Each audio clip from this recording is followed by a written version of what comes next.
nunca devuelvan a nadie mal por mal.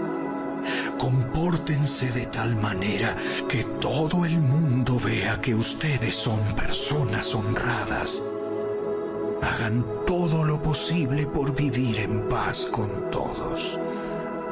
Queridos amigos, nunca tomen venganza. Dejen que se encargue la justa ira de Dios, pues dicen las Escrituras: Yo tomaré venganza.